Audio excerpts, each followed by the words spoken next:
하나님이여, 나를 판단하시되 경건하지 아니한 나라에 대하여 내 송사를 변호하시며 간사하고 불의한 자에게서 나를 건지소서. 주의 빛과 주의 진리를 보내시어 나를 인도하시고 주의 거룩한 산과 주께서 계시는 곳에 이르게 하여 주시옵소서. 오늘도 우리 하나님 거룩한 존전에 나아가 나의 소망과 하나님을 향한 믿음의 고백을 드릴 때에 우리 하나님은 영광을 받으시고 하나님의 도우심으로 말미암아 여전히 하나님을 찬송하고 그 믿음의 길, 사명의 길을 굳건히 갈 수 있도록 우리 모두를 인도하여 주시옵소서. 예수님 이름으로 기도하옵나이다. 아멘. 첫 주는 우리 선교사님들을 위해서 기도를 할 텐데요. 우리가 후원하고 협력하는 선교사님뿐만 아니라 지금은 이 코로나 사태 때문에 본의 아니게 철수를 해서 또 여러 후원이 그러다 보니까 이제 후원이 끊어집니다. 혹은 질병에 어려움을 당해서 힘든 선교사님들이 참 많거든요. 지난 토요일 날은 IT 대사관에서 연락을 했어요. 현지에 있는 선교사 5명이 납치가 됐었습니다. 한국 선교사들인데 이런 어떤 납치극이나 이런 인질극에 대해서는 대부분 공개를 하지 않습니다. 그런데 너무너무 감사한 것이 그때 비상 연락망을 통해서 기도 체인이 가동이 됐고 감사한 게 석방이 됐습니다. 아시다시피 이 테러범에게 선교사들이 납치가 되면 협상금을 요구를 하죠. 그런데 대부분의 선교단체는 응하지 않습니다. 왠지 아시죠? 선례가 되니까. 또 다른 선교사가 납치를 당하니까. 그래서 이 선교사는 2중 3중 여러 가지 그 어려움을 직면하고 있습니다. 우리가 도울 수 있는 길은 기도밖에 없습니다.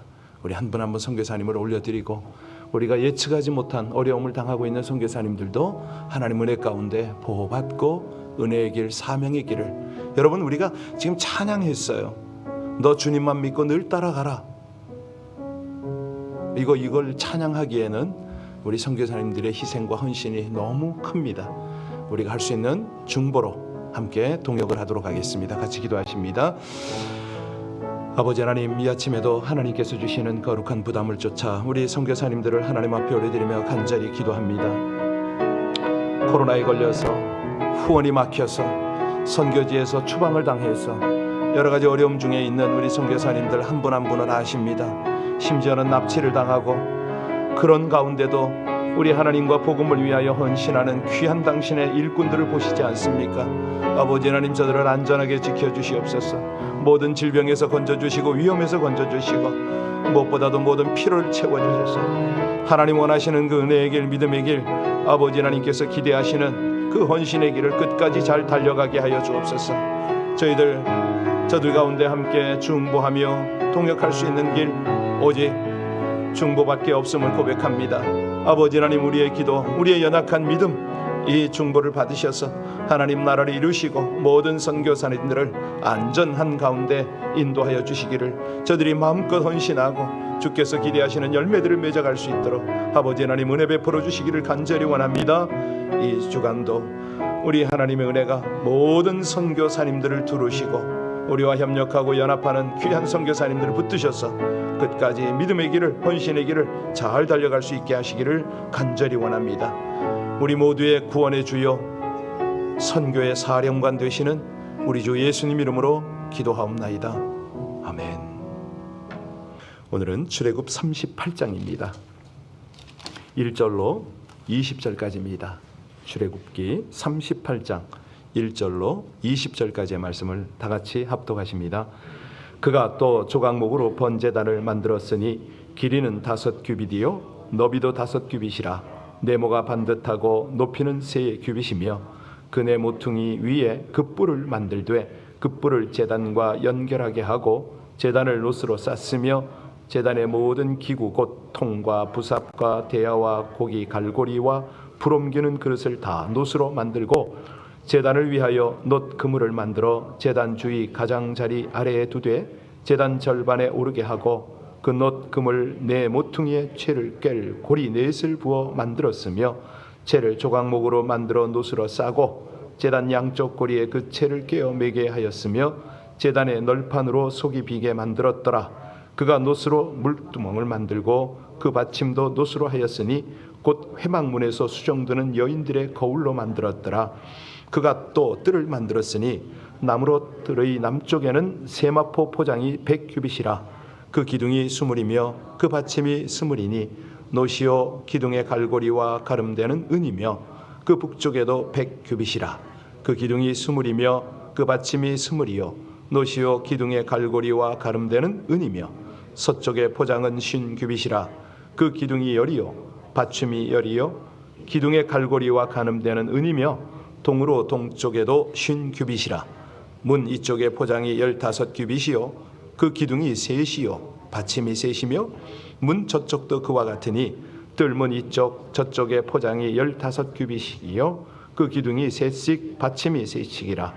뜰 주위의 포장은 세마포요 기둥 받침은 놋이요 기둥의 갈고리와 가늠대는 은이요 기둥 머리 싸개는 은이며 뜰이 모든 기둥의 은 가늠대를 꿰었으며 뜰의 휘장문을 청색 자색 홍색 실과 가늘게 꼰 배실로 수놓아 짰으니 길이는 20규빗이며 너비와 높이는 뜰의 포장과 같이 5규빗이며 그 기둥은 넷인데 그 받침 넷은 놋이요 그 갈고리는 은이요 그 머리 싸개와 가늠대도 은이며 성막 말뚝과 뜰 주위의 말뚝은 모두 놋이더라. 아멘. 성막문을 딱 통과하고서 첫 번에 보이는 게 뭐였죠? 번제단. 그리고 번제단을 지나면 바로 만나는 게 물두멍. 그렇습니다. 이 번제단에서 제사를 드린 제사장은 반드시 물두멍에서 손 발을 깨끗이 씻어야 했지요. 만약에 이를 어기면 어떻게 됩니까? 죽임입니다. 죽임. 뭐 이런 거 봐주고 이런 거 없습니다. 만약에 그 시대에 저 같은 사람이 제사장을 했다, 아마 수도 없이 죽었을 겁니다. 이 성막문에 들어가서 가장 먼저 번제단과 물두멍을 접하게 되는 그 영적 의미는 뭘까? 사실은 이제 이것이 이번 금요일 날 또 다음 주 계속해서 이어지겠는데 이제 드디어 이 출애굽기 끝이 보입니다. 출애굽기가 몇 장까지 있죠? 그렇습니다. 그래서 이제 끝이 보이는데 그래도 이 성막의 의미가 너무 중요하기 때문에 금요일은 당분간 세미나로 갈 겁니다. 자, 오늘은 번제단의 대략적 의미를 살필 텐데요. 이 번제단이 1절부터 7절까지 아닙니까? 그 번제단은 이 성막 안에 있는 기물 중에 가장 큰 기물입니다. 모든 다른 성물을 합한 것보다 크다, 이렇게 보시면 됩니다. 번제단은요, 그 크기만으로도 얼마나 중요한 위치에 있는가, 이걸 이제 우리가 쉽게 짐작할 수가 있는데요. 번제단이 뭐 하는 곳입니까? 제물을 태워서 하나님께 드리는 곳 아닙니까? 이 번제단에 사용되는 제물, 또 그물, 채, 제단, 뿔, 이 모든 것이 누구를 상징한다고요? 예수 그리스도입니다. 그분이 희생 제물이 되심으로 말미암아 하나님의 택한 백성들이 죄 사함을 받게 되었다, 이 의미를 이 번제단이 가지는 거죠. 그래서 번제단을 우리가 딱 생각할 때 십자가, 이렇게 생각할 수가 있습니다. 왜 그러냐면 이 죄를 심판하시는 하나님의 공의, 죄를 용서하시는 하나님의 은혜, 이 공의와 은혜가 만나는 곳이거든요. 그래서 그것은 십자가다, 이렇게 이해해도 좋습니다. 죄는 반드시 심판하시되 죄 지은 사람은 용서하시고 대속 제물을 심판해버리시고, 그리고 이 번제당에서 희생당하신 예수 그리스도의 피 때문에 하나님의 백성은 구원받고, 뭐 이런 어떤 영적 의미가 그 속에 있는 거죠. 사실 번제단의 희생제사 없이는 아무도 하나님이 계신 성소, 지성소로 들어갈 수가 없습니다. 번제단이 십자가고 예수 그리스도의 피가 내 죄를 대속해 주셨다, 이 믿음이 없으면 아무도 천국에 들어갈 수가 없습니다. 어제 새가족을 하는데 너무 감사했어요. 선교사님이 한 분 들어왔어, 사모님이. 그리고 아주 신앙이 오래된 권사님이 들어오시고, 그리고 초신자가 왔어요. 몇 사람이 이렇게 쭉 나누는데 물었죠. 구원이 뭡니까? 어떻게 해서 구원을 받는다고 생각하십니까? 믿음이 뭡니까? 구원의 확신이 있다고 구원이 다 됩니까? 아주 평이하지만 꼭 필요한 질문들을 던졌어요. 여러분들은 어떻게 대답하실래요? 제가 이렇게 물으면 대부분이 알쏭달쏭하고 정리가 된 것 같은데 대답이 애매한 이런 질문들을 제가 좀 하죠. 왜? 갈등을 한번 겪으시라고. 네, 여러분들이 믿음 생활할 때 정말 내 믿음이 어떤 주소에 있는가, 내 구원의 확신은 무엇이 근거인가, 이런 것들을 한 번씩은 고민하셔야 돼요. 네. 자, 우리 9절부터 20절까지를 보면 성막들에 관한 내용 아닙니까? 여기 울타리를 쭉 두르게 하시네요. 울타리 길이가 얼마인지 아세요? 대략 한 50m가 됩니다. 네. 그리고 이 폭은 25m 정도? 그러니까 직사각형이죠. 이것도 이제 여러분들이 금요일 날 오시면은 이제 그 화면으로 다 보여드리고 설명을 또 구체적으로 할 겁니다. 약 60개의 기동 재료가 노시였습니다. 이제 세마포를 걸기 위한 고리는 은이고, 이제 세마포라는 건 울타리의 천막 아닙니까? 쭉 이렇게 각각 고리에 걸고서 연결이 되죠. 세마포는 우리가 알듯이 아주 정결한 천입니다. 이 학자들에 의하면요, 이 울타리가 한 몇 가지 목적이 있다고 그러죠.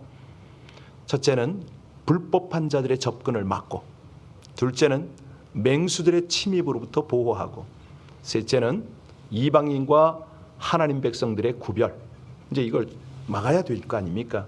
그리고 무엇보다도 이 성막의 문은 하나만 만들므로써 단 한 개의 문을 통해서만 하나님께 나갈 수 있다, 이걸 보여주는 그런 목적이다라고 학자들이 정리를 하고 있습니다.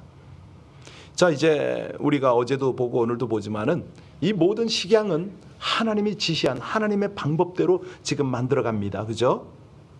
우리 하나님은요, 이 구조, 다시 말하면 뜰을 통해서도 구별을 원하셨습니다. 이게 뭐냐면 구별을 원한다, 이것은 구별에 합당한 삶을 살아야 된다, 이 뜻 아닙니까? 성도는 성도로서 구별된 삶이 있습니다. 목사는 말할 것도 없죠. 목사는 목사로서의 구별된 삶이 분명히 있는 겁니다. 근데 이게 두리뭉실 아닌 것이죠. 차라리 그러면 목사로, 선교사로 헌신하지 말았어야 합니다. 그래서 우리 하나님이요, 신앙생활할 때 구별되지 못한 삶을 사는 그런 이들을 향하여는 우리 하나님 분명히 책임을 물으시죠. 우리에게 필요한 것은요, 하나님의 뜻을 깊이 생각하는 이런 어떤 성찰.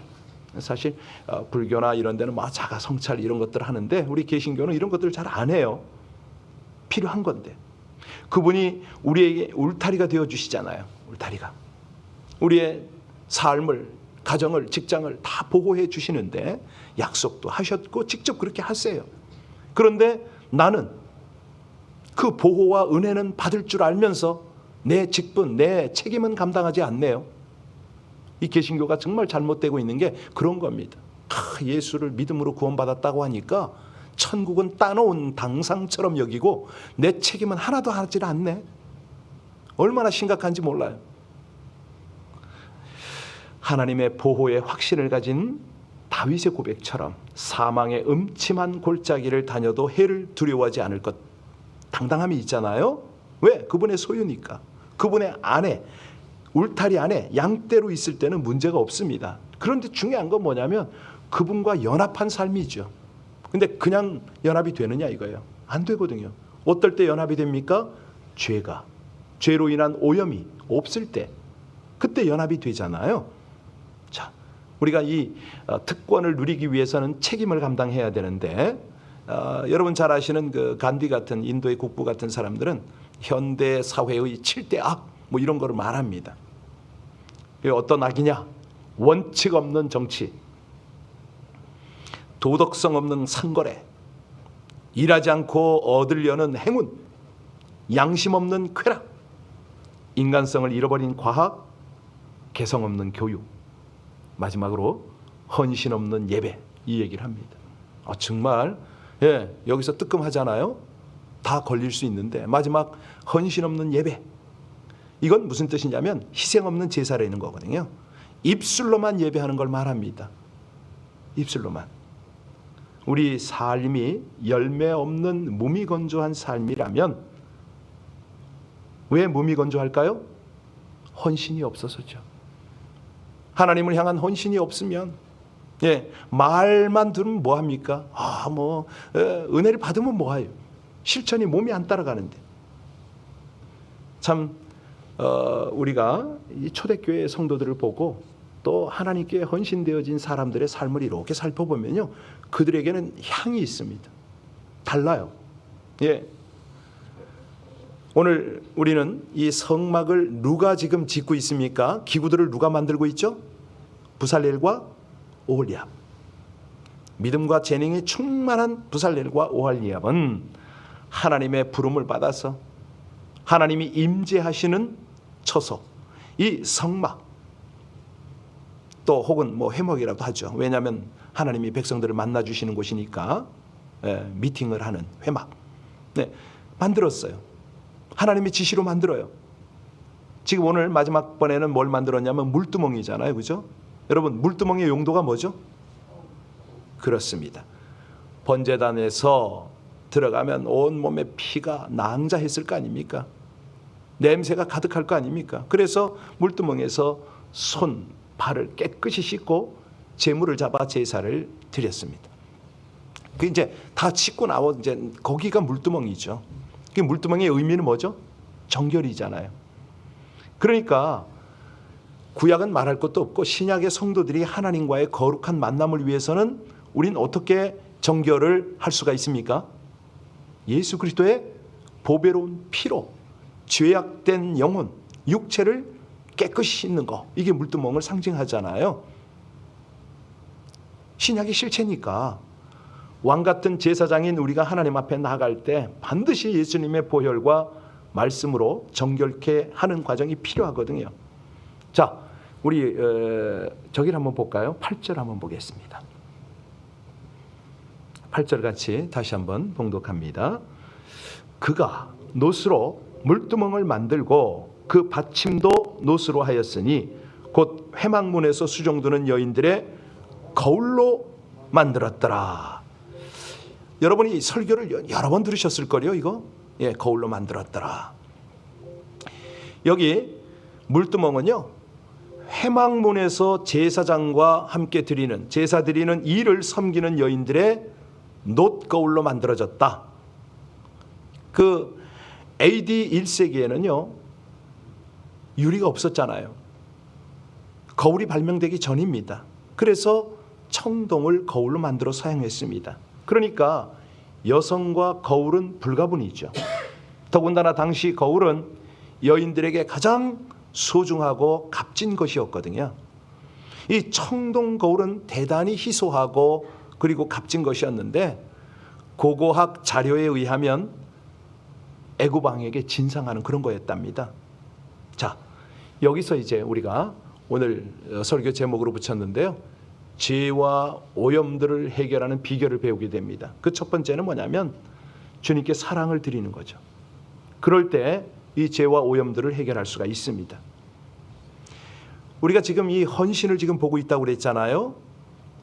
회막에 수종드는 여인들은 가장 가치 있는 봉사로 하나님을 섬겼습니다.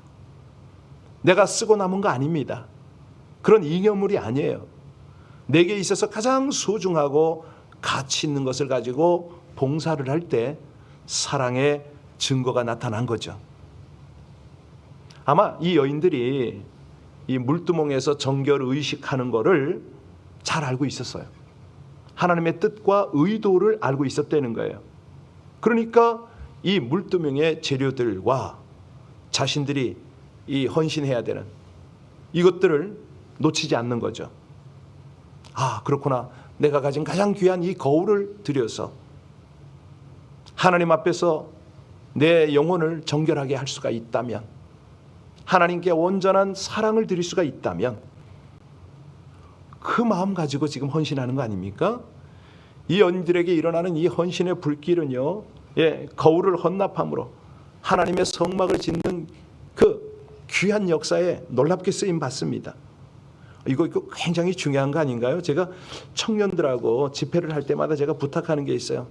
여러분들 헌신의 기회가 날마다 있는 거 아니니까 할 수만 있으면 여러분의 가장 젊은 시절을 한번 들여봐라. 사실은 그것도 제 은혜 중에 은혜인데요. 젊었을 때가 죄 짓기가 쉽잖아요. 젊었을 때 자기 마음대로 살려고 그러잖아요. 그래서 생선 비유를 들려주었어요. 여러분들은 생선을 좋아하느냐? 나는 바닷가 사람이라 생선 참 좋아하는데 생선이 어디가 가장 맛있냐? 몸통이다, 몸통. 머리라고 하는데 아니야. 하나님께서 우리의 일생을 받으실 때 가장 기뻐 받으실 만한 곳이 어딘가? 젊은 시절이다. 가운데 몸통이다. 이때 하나님께 헌신을 하고 드리면 죄 안 짓는다. 죄와 오염으로부터 벗어날 수도 있고 무엇보다도 그 헌신을 하나님께서 기뻐하시고 기억을 하시고 반드시 갚아주신다. 나 봐라 나. 내가 이렇게 믿음으로 자신 있게 살 수 있는 그 비결이 뭔지 아느냐. 네. 아니 성경의 사람들이 다 그래요. 우리 예수님도 가장 젊었을 때 드리잖아요. 제대로 드렸잖아요. 예. 여인들도 마찬가지입니다. 내게 있는 가장 소중하고 값진 것이 뭔가 이걸 한번 발견하고 그것이 헌신이 되어질 수 있도록 하나님께 드려야 된다는 거죠. 근데 이게 그냥은 안 되고요. 믿음이 필요합니다. 믿음. 여러분 머리 이렇게 하나님께 드릴 때 아깝다. 이걸 어떻게 드리지? 라는 생각이 들 수가 있잖아요. 이 아깝다라는 거는요. 상대적 개념인 거 아시죠? 뭐 지금 그 어떤 할머니를 보니까 손녀들을 위해서 아낌없이 주네. 평소에 좀 깍쟁이 노릇을 하는데도 걔들한테는 아깝다는 생각이 없어요. 이게 어디서 온 거냐면 하나님께로부터 온 겁니다. 우리 하나님이 당신의 백성들을 위해서 아끼는 거 보셨어요? 자기의 독생자 외아들을 내어주시잖아요.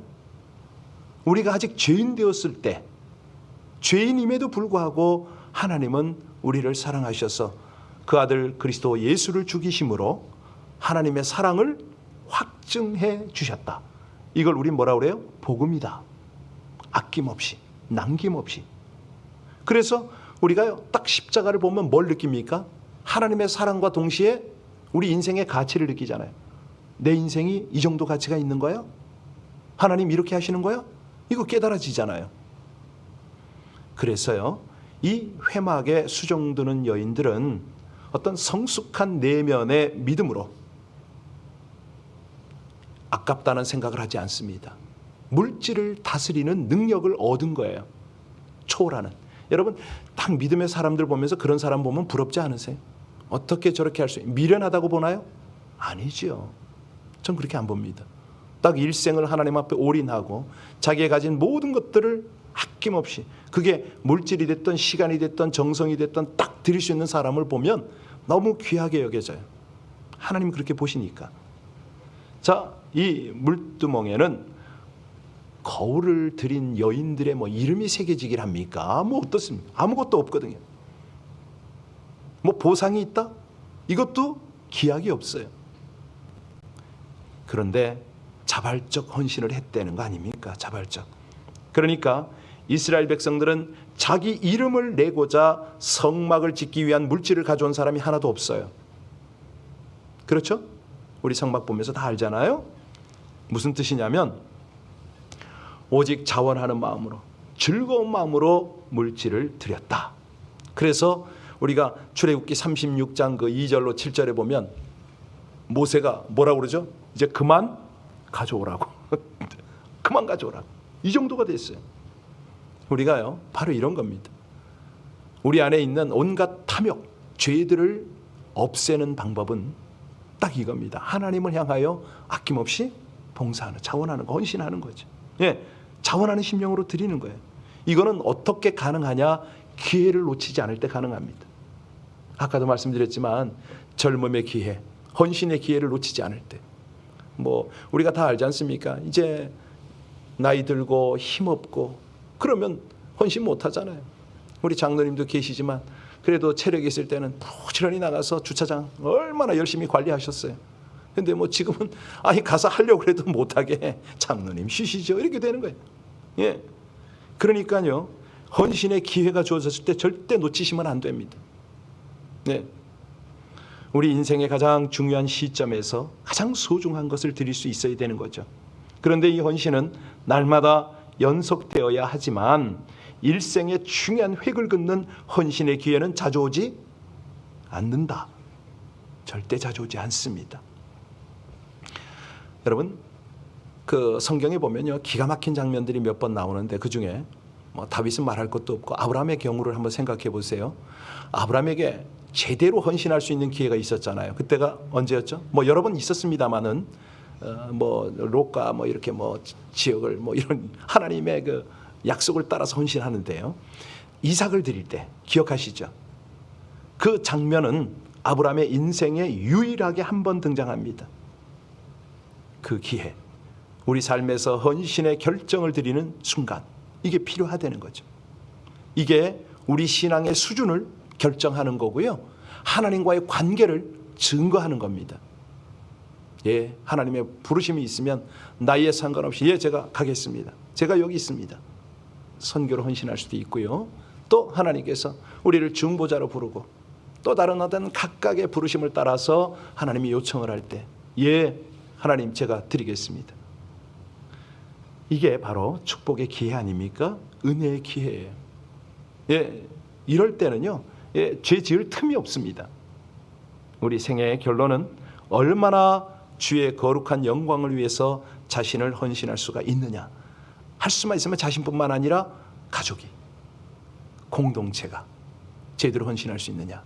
사실이요, 이번 팬데믹 기간 동안에 여러분들이 우리 교회가 나름대로 미련한 헌신하려는 목사를 잘 협조해 주셔서 감사합니다. 제가 말씀드렸잖아요. 이 시기가 끝나면 평가받을 거라고. 예, 그렇습니다. 세상 앞에, 하나님 앞에. 우리 회막문에 섬겼던 익명의 여인들이 물두멍을 만들고 하나님의 거룩한 성막을 만드는 데 쓰임받았다면 우리의 삶도 이 시대에 하나님의 나라, 하나님의 복음을 전하는 데 쓰임받아야 할 줄로 믿습니다. 하나님은 우리 죄를 해결하기 위해서 당신의 아들을 제물로 삼으셨습니다. 예, 우리가 그래서 거듭났잖아요. 그럼에도 불구하고 우리가 죄에서 자유롭지 못할 때가 많은데요. 그것은 뭐냐면 뭐 회개도 회개지만 적극적으로는 하나님을 향한 사랑, 헌신, 이것이 필요한 줄로 믿습니다. 기도하시겠습니다. 거룩과 성결함 속에서 성령과 능력의 역사를 경험토록 하시는 하나님, 하나님과 친밀한 교제를 나누고 능력을 덧입어 살도록 은혜를 주심에도 불구하고 여전히 죄 가운데 살기에 자유함과 능력의 은혜를 누리지 못함을 고백합니다. 예수 그리스도를 삶의 중심에 모시어 단호하고 분명한 분별력과 담대함으로 죄와 무죄함을 물리쳐 성결하기를 소원합니다. 물두멍에서 손발을 깨끗이 씻듯 날마다 말씀으로 죄를 점검하고 주를 의지하여 자백하고 회개함으로 거룩함을 잃지 않는 하나님의 백성으로 살게 하여 주시옵소서. 주님의 희생과 부활의 은혜를 인하여 어두운 세상을 밝히고 오염된 세상을 정화시키는 능력의 도구로 쓰임받고 영광 올리기를 간절히 소원하며 우리 주 예수님 이름으로 기도하옵나이다. 아멘. 우리 선교사님들 위해서 계속 기도를 좀 부탁합니다. 그렇게 함께 한 호흡이 되어서 중보하고 동역하다 보면 나도 모르게 헌신이 되어지거든요. 말로 헌신하는 거 아닙니다. 진심으로 몸이 내 가장 귀한 것이 함께 따라가며 이게 헌신인 거지. 예, 우리 함께 하나님 앞에 우리 일생 얼마 남지 않은 이 일생 하나님 마음껏 쓰시라고, 나를 통해서 하나님의 영광이 나타나기를 원한다고 우리 물두멍에 놋거울을 드린 여인의 심정으로 이 새벽 함께 다 같이 중보하며 기도 올리겠습니다. 오직 아버지 하나님의 은혜로 이 백성들이 주 앞에 있습니다. 주여, 이 몸을 드리고 이 마음을 드리고 아버지 하나님, 우리의 정성을, 지식도 가진 것도 주님 앞에 드려지는 이 새벽이 되기를 간절히 원합니다. 늘 달라고, 늘 하나님께서 주셔야만 한다고, 응답하셔야만 된다고 그렇게 어린아이같이 기도하던 그 모습들이 이 아침에 재하여지고, 하나님이 원하시는 아름다운 헌신의 기도, 하나님이 원하시면 정말 무엇도 어떤 것도 드릴 수 있다고 우리 고백하는 그런 정직한 헌신의 기도를 드릴 수 있기를 간절히 원합니다. 선교를 위하여, 아버지 하나님의 모든 것들을 위하여 우리 하나님 앞에 진정과 신령의 기도로, 하나님이 기대하시는 그 믿음의 기도로 주님 앞에 드려지게 하여 주시옵소서. 아버지 하나님, 정말 생색을 내는 형식적 믿음이 아니라 아버지 하나님 앞에 온갖 입으로 하나님을 섬기는 공허한 섬김이 아니라 아버지 하나님이 기뻐 받으실 만한 아름다운 헌신으로 주님 앞에 나아가는 저희들 되기를 간절히 원합니다. 할렐루야. 주님 찬양합니다. 감사합니다.